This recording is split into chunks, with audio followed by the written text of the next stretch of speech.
We've seen this campaign, this bombing campaign, missile and drone campaign by Russia, wiping out these arms depots, huge explosions all over the country.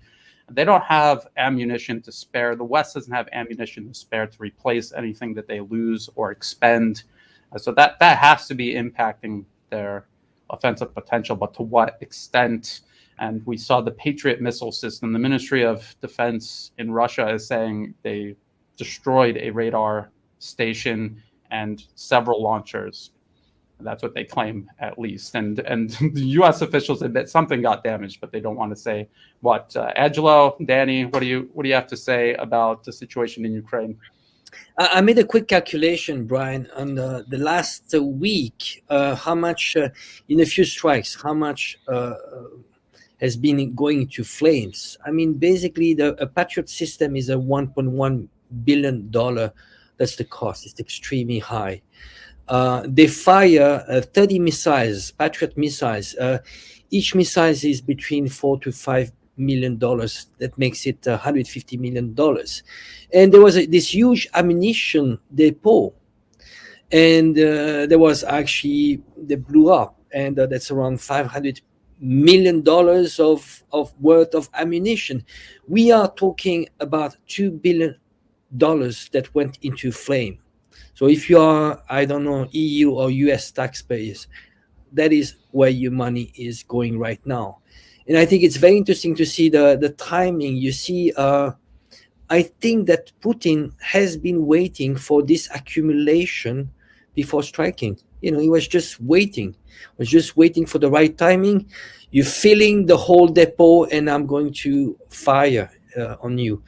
And it's interesting, this whole debate about, the Patriot anti-air missiles, firing on the Kinjal and hypersonic missiles. That's just that's an embarrassment to say that, because you have specialists all around the world. I mean, average Joe that has a minimum of brain would understand that, if you cannot shut down, it's a missile that is going faster than your anti-air missiles. It doesn't make any sense.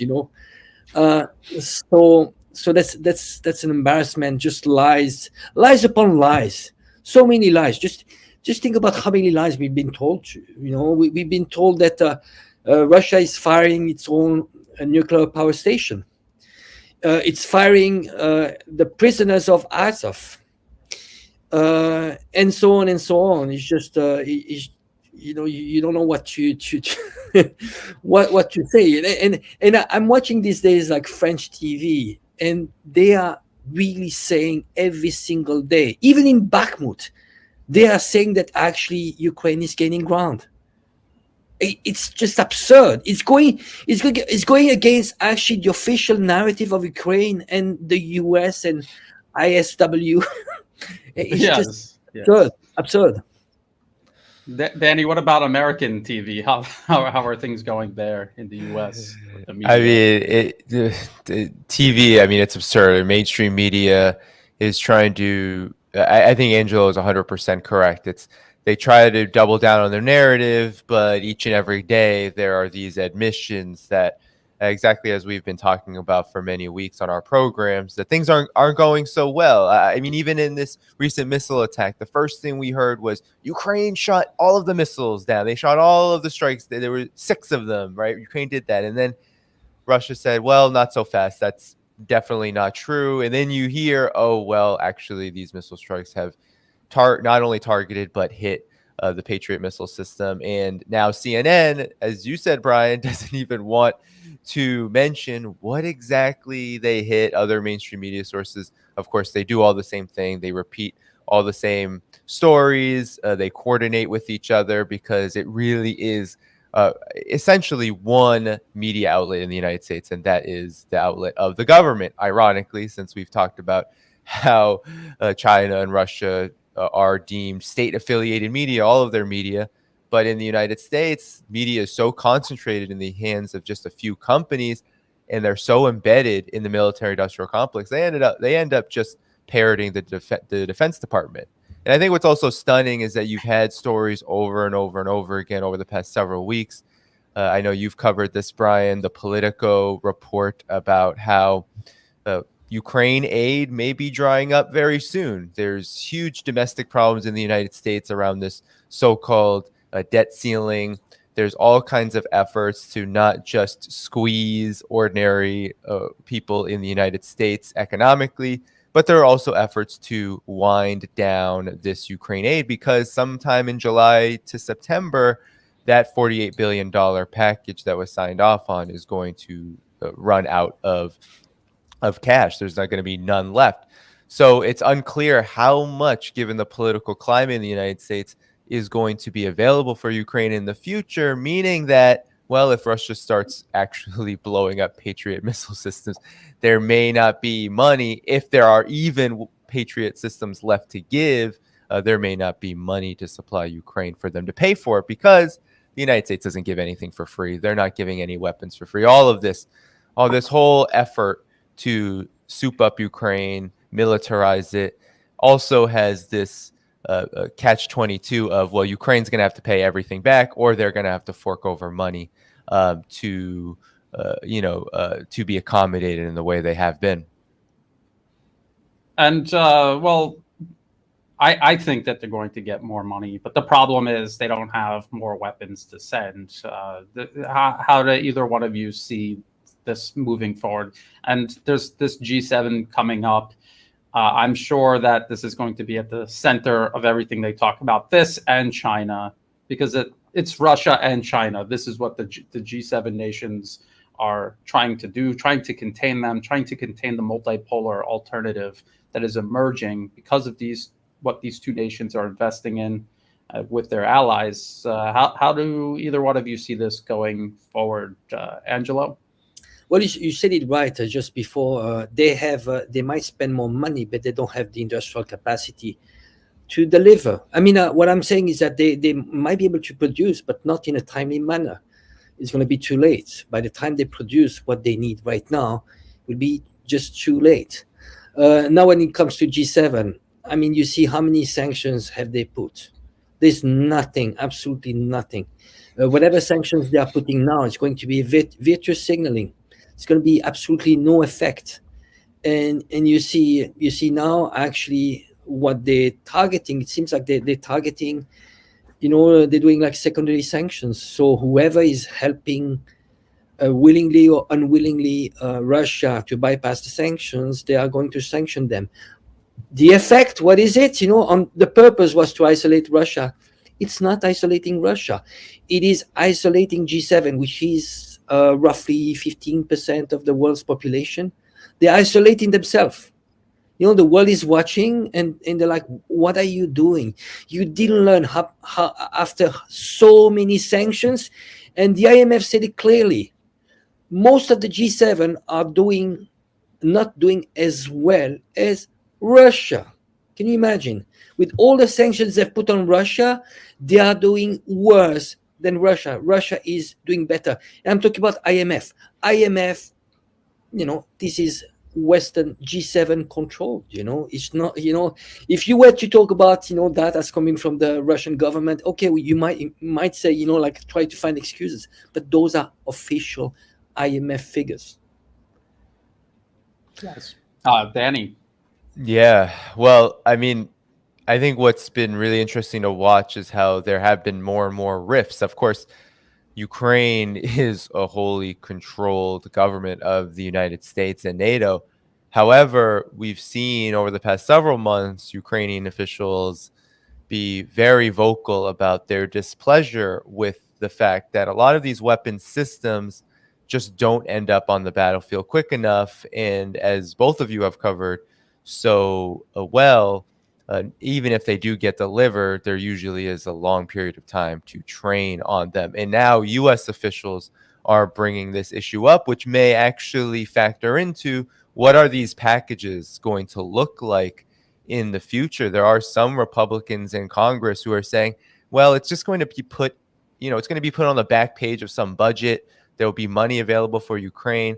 But because of the battlefield situation, if the counteroffensive doesn't end up going the way we'd like, then, and they always say this, all of Congress, Democrats, Republicans are saying, we're waiting for what happens with this counteroffensive, and then we'll consider how much we want to give. And I think this has really angered Ukraine. You had Zelensky on the Washington Post recently talk about how the Washington Post, this literally CIA-backed outlet, he accused them of aiding Russia, and they had to retract that part of the interview. People were sharing the part of the interview where he made this claim, and the Washington Post retract is a very kind word, because they, of course, didn't say they deleted it. They just deleted it. So there are rifts going on, and I think this indicates that the conflict itself is in this position where Russia is going to continue to do what it's been doing. It's going to continue to methodically and slowly grind Ukraine down. And it is very apparent, given all of the telegraphing of this counteroffensive and how much it's been likely delayed up until this point. You had Michael McCall, I think it was in the last 2 days, say it's going to happen in a few days. But there's all sorts of different dates that are being thrown out. Maybe it's going to happen this month. Maybe it'll happen in June. Maybe it'll happen close to the end of the summer or the fall. And so it's quite obvious that there really isn't a plan for Ukrainian victory, no matter how much jungle Joseph Borrell wants to say. We have to arm them. The EU has to arm Ukraine until they win. It doesn't seem like there is any such outcome likely. And then as for the G7, I think there is this interesting dynamic going on where, of course, Russia is at the top of the agenda. There's talk about new sanctions from the G7 countries coming.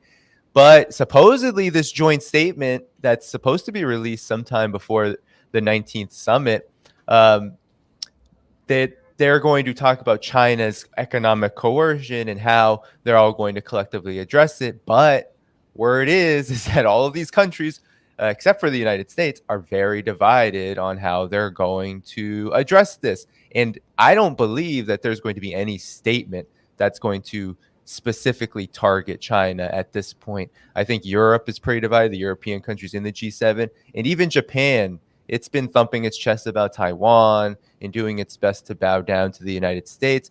But Japan has so many economic investment links to China that it would be suicidal to move down the path of decoupling. So there's a lot of divides in the G7. As Angelo said, the G7 is a group in decline. George Galloway on my show called it the seven dwarves of the world order. And I think it's pretty clear that that's the case.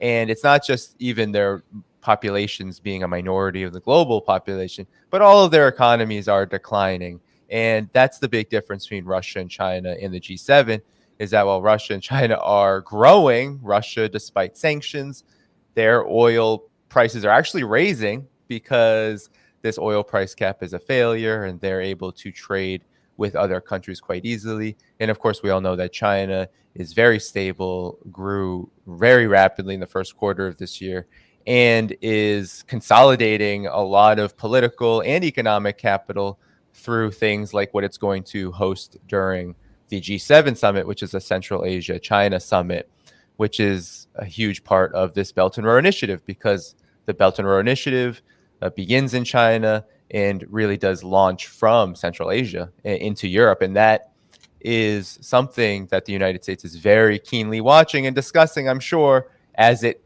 mulls over during the G7, this economic investment curb possibly, and of course, all the provocative statements it hopes to release and launch at China. I want to go through a couple of the things that you just said. You're making this, I think, a very good point that these nations, by pursuing these sanctions against Russia and now incrementally expanding them toward China, they're not just isolating themselves, they're destroying their own economy. It is utterly irrational. What Germany, for example, is doing vis-a-vis Russia with its energy, this is suicidal for their economy. And then if their economy is being destroyed, their society is going to suffer and collapse. And so before any of this happened, and I was one of these people, I saw, say, Merkel and Macron in Germany and France, and they seemed genuinely interested in the Minsk agreements. Germany was building the Nord Stream 2 pipeline with Russia, with other European countries involved. And I thought for sure self-interest and demonstrably beneficial outcomes from this relationship with Russia is going to steer them out from under the shadow of U.S. hegemony that had been cast over the continent since World War II. And yet they have done the exact opposite